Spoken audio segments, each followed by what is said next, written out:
Getting in some more breaking news now of the Enforcement Directorate attaching properties of Dino Morea. Actor Dino Morea's properties have been attached. Sanjay Khan's properties have been attached. DJ Aqeel, his properties too have been attached. The ED has provisionally attached 8 immovable properties, 3 vehicles, several bank accounts or shares, mutual funds having total value of 8.79 crore under provisions of Prevention of Money Laundering Act in the Sandesara group case. Assets attached belong to Sanjay Khan, 3 crore rupees, Dino Morea, 1.4 crore rupees, Aqeel, DJ Aqeel, also known as DJ Aqeel, 1.98 crore, and Irfan Ahmed Siddiqui, 2.41 crore. Shravan joining us on the phone line. Shravan, this is a very big update. What's the link or connection between Dino Morea, DJ Aqeel and the Sandesara scam?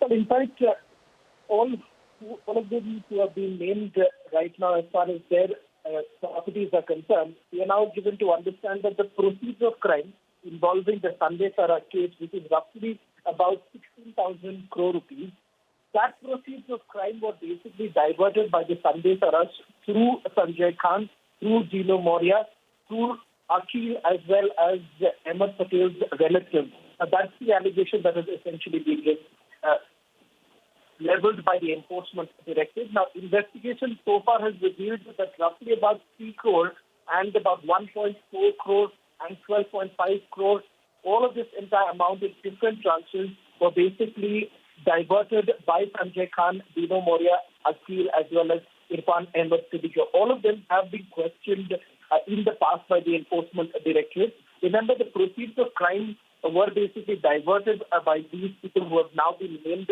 by the Enforcement Directorate.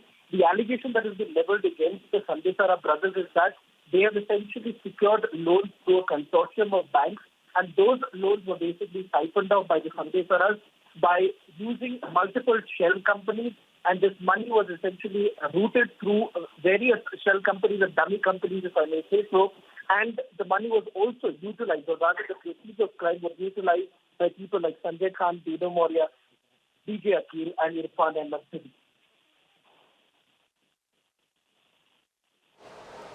And just staying with the story, getting in, picking up more details, Shravan, from what you've told us, the total proceeds of crime in this case, more than 16,000 crore.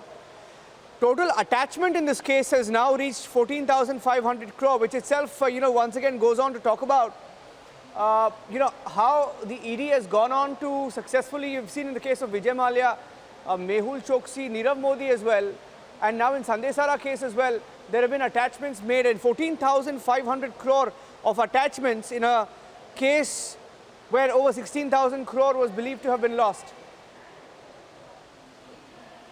Well, they have certainly made the attachment in the Sandesara case, but what still remains as a big challenge for the Enforcement Directorate is to basically get back Nitin Sandesara, Chetan Sandesara, and Deepti Chetan Sandesara from perhaps in Nigeria, because that was the last known location of the Sandesara family. The only person who has been arrested so far is Hitesh Patel, who happens to be the brother of Deepti Sandesara. And in fact, Hitesh Patel was actually arrested after an Interpol notice was basically issued following a request that was made by the Indian government. But the fact of the matter is that bringing back the Sandesaras becomes extremely crucial, and this has certainly been one of the biggest challenges that the Enforcement Directorate faces right now. This certainly is a breakthrough, given the fact that they have been able to attach the properties, and some amount of the proceeds of crime, perhaps in some time from now, they would be able to return it to the bank. Thank you for that. I'm handing it back to you for now, Richa, as we keep a close track on the developments.